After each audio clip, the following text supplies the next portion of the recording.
Welcome to Gomathi's kitchen. நம்ம இன்றைக்கி பார்க்க போகிறது இட்லி தோசை மாவு இல்லாத அன்னைக்கு சட்டுன்னு ரொம்ப ஹெல்த்தியாக செய்கிற மாதிரியான 2 வகையான நீர் தோசை தான் பார்க்க போகிறோம். ஒன்று பார்த்திங்க அப்படின்னா வெள்ளை கலர் நீர் தோசை, அதாவது நீர் தோசை. இதோட தக்காளி சட்னி பூண்டு சட்னி வச்சு சாப்பிட்டா நல்லாயிருக்கும். ரெண்டாவது பார்த்திங்க அப்படின்னா தக்காளி நீர் தோசை. இதுக்கு ஒரு வேர்க்கடலை சட்னி இல்லை தேங்காய் சட்னியோடு வச்சு சாப்பிட்டா ரொம்பவே நல்லாயிருக்கும். இப்போ இந்த 2 தோசையுமே எப்படி செய்யலாங்கிறத பார்த்துடலாம். கோமதிஸ் கிச்சனை சப்ஸ்கிரைப் பண்ணாதவங்க சப்ஸ்கிரைப் பட்டனை ப்ரெஸ் பண்ணுங்கள். உடனுக்குடனே அப்டேட் வேணும்னா பக்கத்தில் இருக்க பெல் பட்டனை மறக்காமல் ப்ரெஸ் பண்ணிக்கோங்க. இப்போ நீர் தோசை செய்கிறதுக்கு மாவு அரைச்சிக்கலாம். அதுக்கு பச்சரிசி தான் எடுத்துக்கணும். பச்சரிசி மட்டும்தான் ரொம்ப நல்லாயிருக்கும்.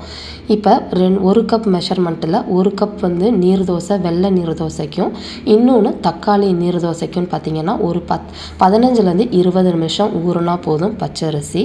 இப்போ முதல்ல 1 கப் அளவுள்ள பச்சரிசியை மிக்சி ஜாரில் சேர்த்துக்கலாம். வெள்ளை கலர் நீர் தோசைக்கு இதில் ஒரு அரை டீஸ்பூன் அளவுக்கு கல் உப்பு தேவையான அளவு சேர்த்துக்கலாம். 2 டேபிள் ஸ்பூன் அளவுக்கு துருவின தேங்காய் சேர்த்துக்கோங்க. இது எல்லாத்தையுமே தண்ணி ஊற்றி நல்லா நைஸாக அரைச்சிக்கலாம். இப்போ ஆப்ப மாவுலாம் அரைப்போம் இல்லையா, அந்த அளவுக்கு நெருன்னு இல்லாமல் நல்லா வழன்னு அரைச்சி எடுத்துகிட்டு வந்துடணும். அந்த டெக்ஸ்சரில் இருந்தால் மட்டும்தான் நீர் தோசை ரொம்ப நல்லாயிருக்கும். இப்போ இந்த அளவுக்கு இருக்கிறதுல இன்னொரு 1/2 கப்பு மிக்சி ஜாரில் தண்ணி ஊற்றி அதையும் இதில் சேர்த்துக்கலாம். திரும்ப சொல்கிறேன், தோசை மாவு பார்த்திங்க அப்படின்னா ஆப்ப மாவு கன்சிஸ்டன்சிக்கு தண்ணியாக இருக்கணும். இப்போ பார்த்திங்கன்னா இந்த அளவுக்கு இருந்தால் சரியாக இருக்கும். அடுத்து நம்ம தக்காளி நீர் தோசைக்கு என்னென்ன சாமான்கள் போட்டு அரைக்கணும்னு பார்த்துடலாம். அதுக்கு மிக்சி ஜாரில் 2 வரமிளகாய், 1 பூண்டு, 2 சின்ன வெங்காயம், அதே மாதிரி ஒரு நாட்டு தக்காளி மீடியம் சைஸில் கட் பண்ணால் 1 கப் அளவுக்கு இருக்கும். இதுலேயே 1/8 டீஸ்பூன் அளவுக்கு சீரகம் சேர்த்துக்கோங்க. கூடவே தேவையான அளவு அரை டீஸ்பூன் அளவுக்கு கல் உப்பு சேர்த்துருக்கிறேன். 1 டேபிள் ஸ்பூன் அளவுக்கு துருவின தேங்காய். முதல்ல இதை தண்ணி ஊற்றாமல் ஒரு மாதிரி நைஸாக அரைச்சி எடுத்துகிட்டு வந்துடலாம் இந்த பதத்துக்கு. அதுக்கப்புறமா மிச்சம் இருக்கிற 1 கப் அளவுள்ள அரிசியை இதில் சேர்த்துட்டு அதே மாதிரி தான் நம்ம நீர் தோசைக்கு எப்படி மாவு நைஸாக அரைச்சோமோ அதே மாதிரி தண்ணி ஊற்றி இந்த மாதிரி அரைச்சிக்கோங்க. இப்போ மாவு கொஞ்சம் திக்காக இருக்குங்கிறனால இன்னொரு 1/2 கப் மிக்சி ஜாரில் தண்ணி ஊற்றி இந்த அளவுக்கு அரைச்சாச்சு. இதுவும் இந்த அளவுக்கு தண்ணியாக இருக்கணும். கட்டாயம் இந்த மாதிரி தண்ணியாக இருந்தால் தான் நீர் தோசை ஹார்டாக இல்லாமல் ரொம்ப நல்லா சாஃப்டாக வரும்.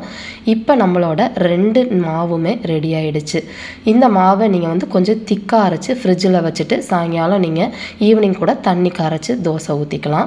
தோசை ஊற்றுறதுக்கு தோசைக்கல் இல்லை இந்த மாதிரி ஒரு பேனில் இந்த அளவுக்கு தண்ணியாக இருக்கிற மாவில் இந்த மாதிரி ஊற்றிக்கோங்க. ஆப்ப மாதிரி தான் ஊற்றணும். இதை எண்ணெயும் ஊற்ற வேண்டாம், அதே மாதிரி திருப்பியும் போட முடியாது. அரிசி மாவு மட்டுங்கிறதுனால மூடி வச்சு வேக வச்சிங்க அப்படின்னா ஒரு மிதமான தீயிலே 1 நிமிஷத்தில் உங்களுக்கு வெந்து இந்த மாதிரி வந்துடும். சாப்பிட்றதுக்கு ரொம்ப நல்லா சாஃப்டாக இருக்கும், ரொம்ப டேஸ்ட்டாகவும் இருக்கும்.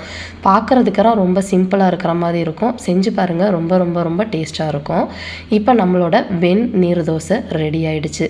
அடுத்து தக்காளி நீர் தோசைக்கும் இந்த மாதிரி தண்ணியாக கரைச்ச தோசையை இதே மாதிரி பேனில் ஊற்றிக்கோங்க. நம்ம இட்லி தோசை மாவு இல்லாத அன்னைக்கு நம்ம சட்னி அரைக்கிற நேரத்தில் அரிசி ஊறிடும். கட்டாயம் இதை அரிசி மாவில் செய்ய முடியாது. இதை அரிசி ஊற வச்சு செஞ்சோம் அப்படின்னா தான் அந்த டேஸ்ட்டும் டெக்ஸ்சரும் நல்லாயிருக்கும். இப்போ தக்காளி தோசையும் ரெடி ஆகிடுச்சு. இதே மாதிரியே 2 நீர் தோசையும் செஞ்சு பாருங்கள். செஞ்சு பார்த்துட்டு எப்படி இருக்குங்கிறத கமெண்ட் பண்ணுங்கள். வீடியோ பிடிச்சிருந்துச்சு அப்படின்னாலும் கமெண்ட் பண்ணுங்கள், லைக் பண்ணுங்கள், ஷேர் பண்ணுங்கள். மறக்காமல் சேனலை சப்ஸ்கிரைப் பண்ணி வச்சுக்கோங்க. தேங்க்ஸ் ஃபார் வாட்சிங்.